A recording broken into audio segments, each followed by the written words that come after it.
ظالم شیر دانتوں کے بغیر۔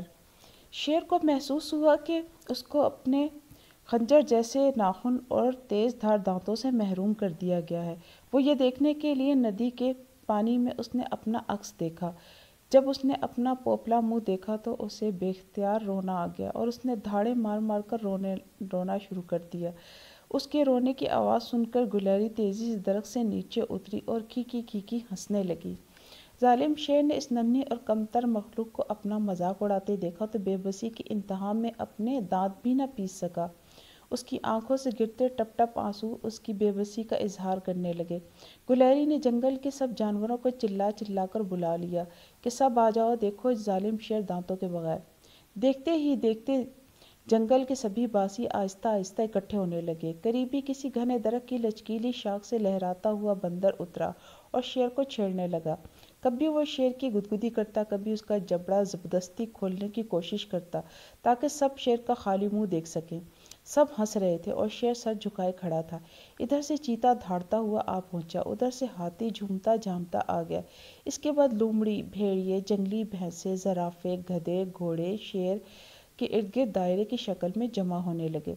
زمین پر پڑے پتوں کی کھڑکھڑاہٹ اور سرسراہٹ سے معلوم ہوا کہ زمین پر رینگنے والے حشرات الارض اور درختوں میں موجود گھونسلوں میں بسیرا کرنے والے ہر قسم کے پرندے بھی یہ دلچسپ منظر اپنے اپنے آشیانوں سے دیکھ رہے تھے۔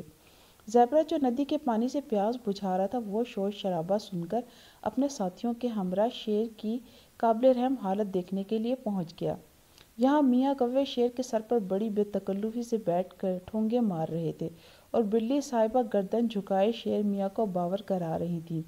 ارے بھائی، میں تو تمہاری خالہ ہوں، تمہیں میرے سامنے ہمیشہ اسی طرح آنکھیں جھکائے رکھنی چاہیے۔ یہ سن کر سب جانور کھلکھلا کر ہنس پڑے اور شیر میاں بھیگی بلی بنے خاموشی سے اپنا تماشا دیکھ رہے تھے اور حیران تھے کہ آخر ان کے ساتھ ایسا کیسے ہو سکتا ہے بھلا۔ مگر یہ کڑوا سچ نظر آ رہا تھا۔ انہوں نے اس تلخ حقیقت کو قبول کر ہی لیا اور سوچا کہ دانت اور ناخن نہیں ہے تو کیا ہوا، جسم میں جان تو ہے نا۔ بھاگ لو یہاں سے، ورنہ بہت عبرتناک انجام ہوگا۔ اور پھر آنن فانن شیر نے ایک جست لگائی اور جنگل کے باسیوں کے ہجوم کے اوپر سے گزرتا ہوا جنگل کے ایک طرف اندھا دھند دوڑ لگا دی۔ بھاگتے بھاگتے اسے اپنے پیچھے قہقہوں اور ہنسی مذاق کی آوازیں دور تک سنائی دیتی رہیں۔ بھاگتے بھاگتے رات ہو گئی اور رات کی سیاہی چاروں سو پھیلنے لگی۔